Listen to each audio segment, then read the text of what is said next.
How's it going, people? Welcome back to the channel and welcome to another episode of the modded Miata madness. Today I am back in the garage and I'm working with this, my 1997 Mazda MX-5, which you would have seen in the previous episode, because what I did in that one was fit in Sparco Sprint bucket seats, these Motormech harnesses, as well as this TR lane roll bar, which you can probably see better from the outside. Oh, we've got some on the roof there, but you can see that I fitted all of that into the car. Now obviously I work 5 days a week in central London, so my dad, being his garage here, he has carried on working on the car in my time away. So I think we'll start the video by going through what my dad's continued to do on the car in my absence, and then what we're going to try and do to the car today, or at least what I think we're going to try and do to the car today. Remember to like, comment, subscribe, all that great stuff, and without further ado, let's get into the video.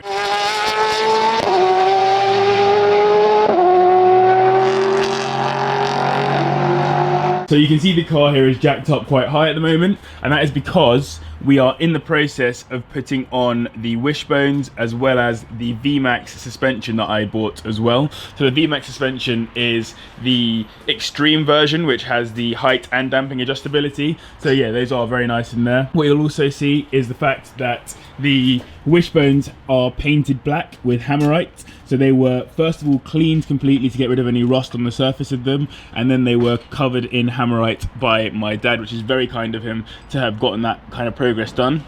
And just so you can see how it worked, this is my dad using an angle grinder to rip some of the rust off of the anti-roll bar, not because it's going on the car, but just to show you guys how it works.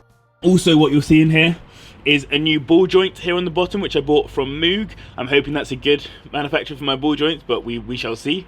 And on top of that as well, up here, just in there, you can see a polybush, and that's because today one of the things I want to be doing is fitting polybushes onto the rest of the wishbone setup in the car. So here you can see the driver's side lower wishbone, and you can see some polybushes already in it. I'm going to put these ones in and kind of show you how to do it, or I mean, I'm going to try and do it and then show you how to do it if that works. And here you can obviously see the top wishbone as well. So both of those are going to have polybushes put into them, and then we'll be putting them back onto the car.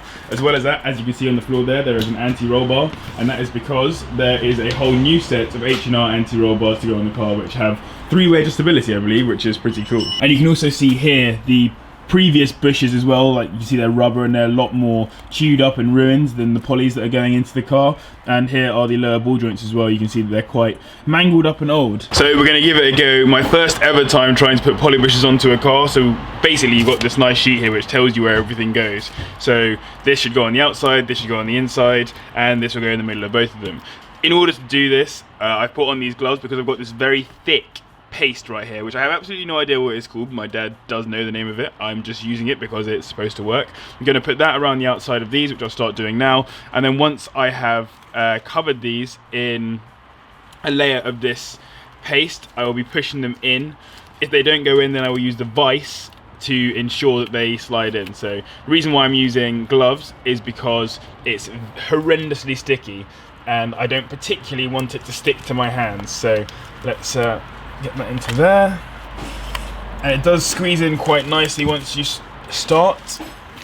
Even if it doesn't go all the way in, that's not the end of the world for me right now, because I'm most interested in getting them into place, and then I'll use the vise to finish it off. I'll do the same for this polybush, so hopefully you can see this.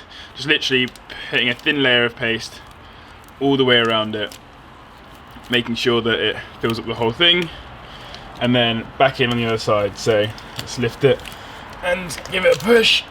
And yes, they are very stiff, but that's because they're supposed to be. That's what's going to give us that stiffer feel in the car when we go and drive it. Final point I wanted to do is I want to grease the outside of this, and then I'm going to put that in there. And so again, grabbing some more of this paste around the outside.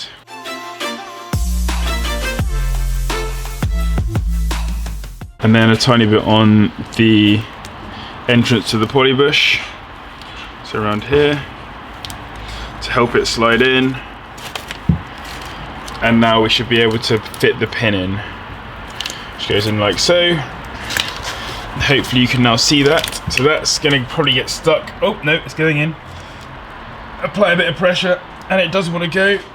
Right, that's about as much pressure as I can give it. So now I'm going to move over to the vise and then just push the rest of it in. Cool, so just going to squeeze this in. A couple more turns, we round.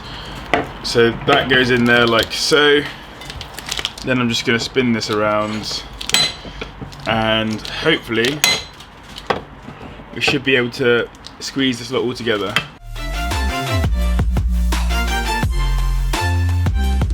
As you can see there, we've got this side Polybushes already put in by my dad. This side is now put in as well. It's all nice and flush. The vise just made that a little bit easier because I didn't have to like force it in or whatever using my hands. So yeah, the vise definitely a key tool in this. Now we're going to do the same again for the front ones. These are slightly different. You've only got one to go in on either side rather than having it clamped on both sides, and then the pin goes through, but the pin actually sticks out of one end of them. So I'll explain it as I go along. Simply put, same again.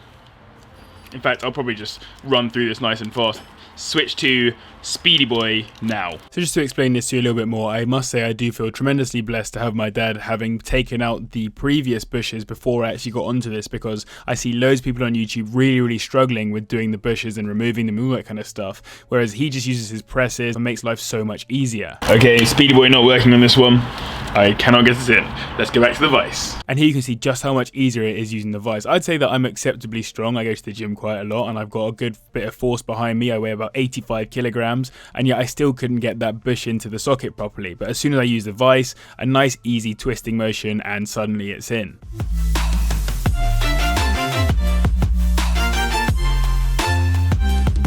And now onto the pins again.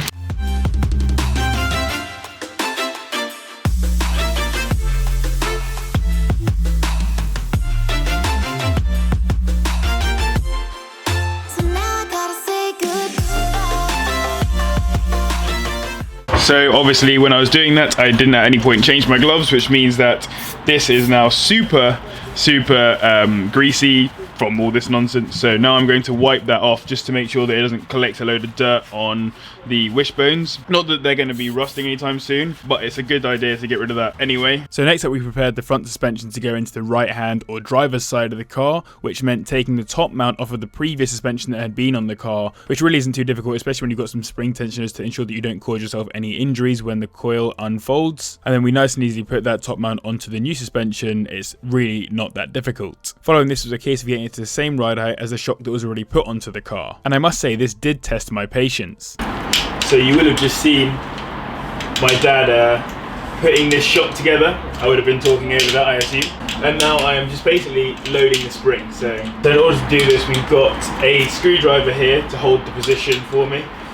I am just simply turning until my tool is in line with this. So be a few spins.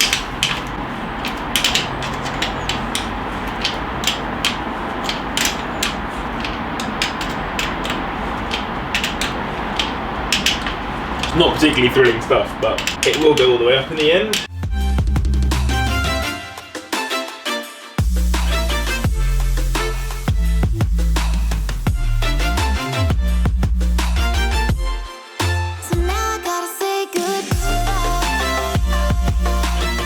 Yeah, I do believe that is wound up. So it takes a little while, and it's not particularly thrilling stuff, but once it's done, it's done. So now a slightly difficult one to film, but I'm going to be putting the shocks up into the car. So obviously you push them up through here, should line up with that hole and that hole right there, which you probably can't see, but it basically comes through here. We've got the bolts up on there, and then simply it's a case of doing up those bolts, and the shock is in the car at that point, and then we can start working on the wishbones, etc. And obviously, by the way, make sure that the damping adjustment, which is just here on the outside, is on the outside so that you can adjust that in future.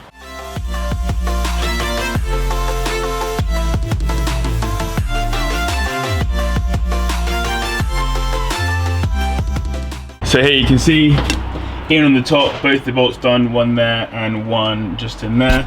That's quite hard to get to, so you got to move the wires out of the way, which I didn't particularly enjoy. And in here you can see, shock is in place, and yeah, that's the shock absorber in. So next we cleaned up some of the original nuts and bolts from the car that we could still keep using, including using the lathe as well as the angle grinder. This is just because you're putting on so many nice new parts, you might as well have some newish looking bolts on there too. So you can see here the difference between these two that have just been cleaned. This one here is obviously a lot worse. There's also a lot of material from the rusting that has been there.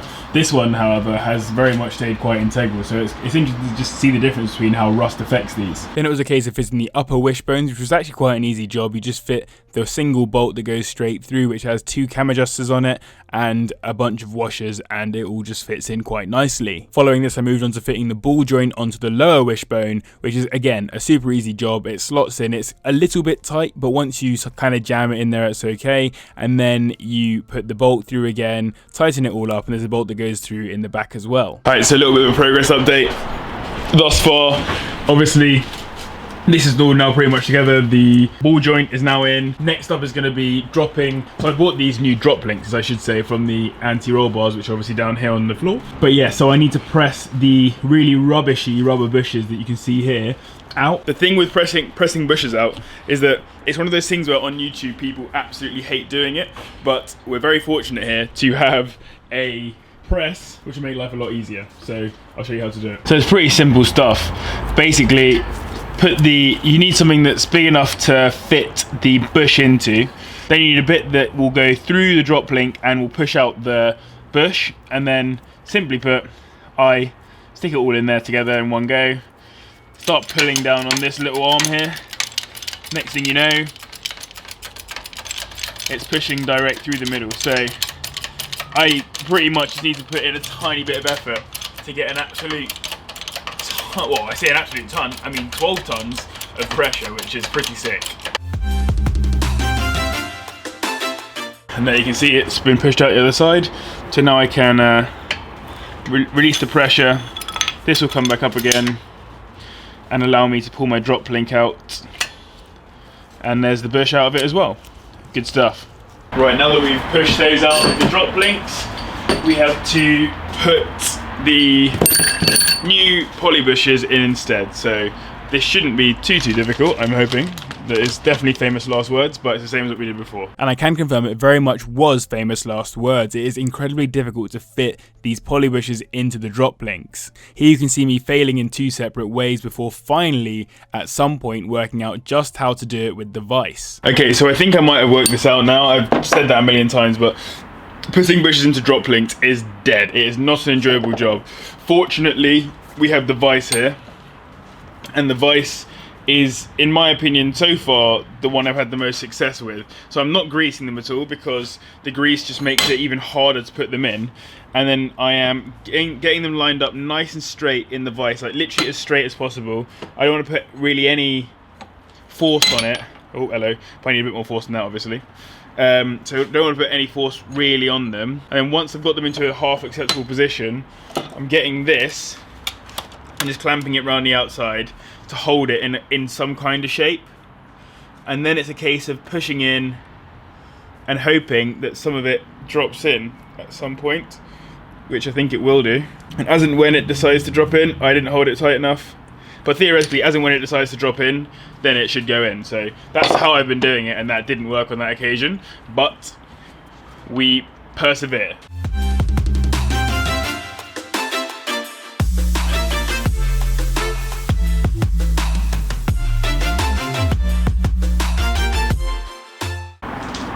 Look at that, see?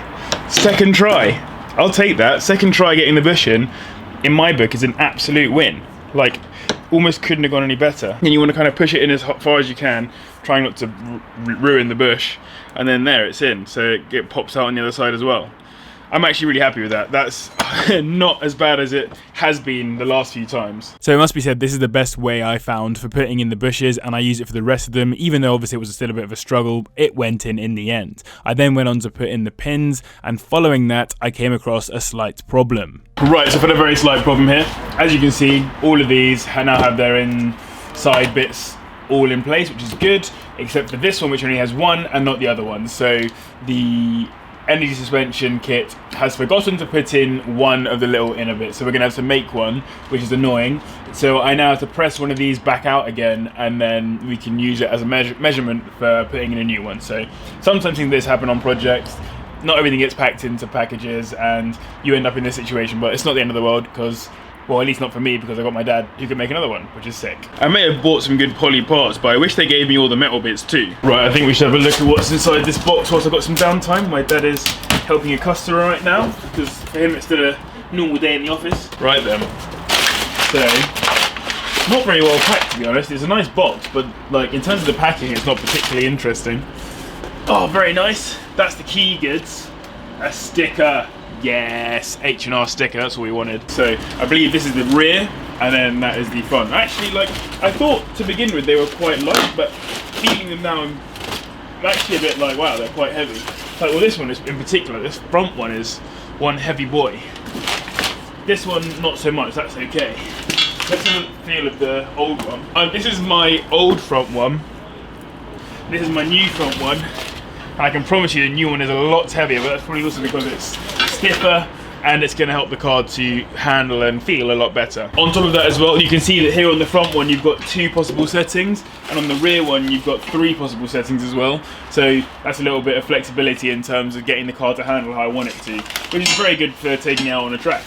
Next up was a case of mounting the lower wishbone, which has 2 sets of cam adjuster bolts which attach into the frame as such, and then after you've done that, it's a process of putting the brake line in the right place and then also the suspension in, bolting it all together, and then bolting the brake assembly onto all of that. My car also has ABS, so you have to make sure that this is also bolted into the correct spot too. Right, so as you can see, this bit here is now all in place on the right hand side. So you've got all the suspension in, wishbones front, like the top and bottom, sorry, and then the brake setup is all back in too. Annoyingly, my braided brake hoses still haven't arrived yet, otherwise we could have probably done those today. We have got the yellow stuff pads, we haven't put them in yet, but we're going to do the brakes, the pads and the hoses at the same time, just because it makes sense. And we haven't done the other side of the car yet, but now it's time to put in the anti-roll bar, which is just down here. And yeah, let's see what we can do. In terms of putting the anti-roll bar in, it's not a particularly difficult job. It requires a couple of bolts in the top of the car and a couple of bolts into the suspension setup. We use a new set of bolts because the old ones were looking pretty tired, but simply you have to feed the anti-roll bar through the required point in the car, line up the bolts and screw them in. It's really genuinely that simple, just a little bit annoying because you're doing it upside down. The way it fits onto the suspension setup is via a drop link, so obviously the drop links that I previously did with the bushes, you then put them facing into the lower wishbone and then attaching to the anti-roll bar up high. Right, so that is a whole side fully fitted on the front, so our front right driver's side is now completely fitted, so you can see all the suspension up in here, all the new wishbones, or not new, but the renovated wishbones, and you can see that obviously everything within here is attached. And here is the anti-roll bar, just up along here. Probably can't see most of this. Let me a bit closer, there you go. The anti-roll bar is fitted as well. So we're going to do it on the other side, and then that's pretty much it, done for the day. The whole front suspension setup of the car put together. So of course we did the other side of the car, and after doing that we put the wheels on and we're ready to drop the car down and actually see how it looked on the new suspension. Yeah. Oh wow, that's low. Like literally on the floor. So that's low, so we don't want it there. No, definitely not. But that's pick it up. Funny either way. I mean, we can't measure it properly until the rear's on. Yeah. Pick it up. At least now we know the midpoint of the VMaxx Extreme suspension probably isn't the correct ride height. Then we re-lifted the car back up a little bit and finally were able to drop it down one more time. And even though here it is looking a little bit maybe too high and will be somewhere in the middle in that Goldilocks region, happy to at least say that the suspension really does make a big difference in terms of that ride height without even having to get into the car.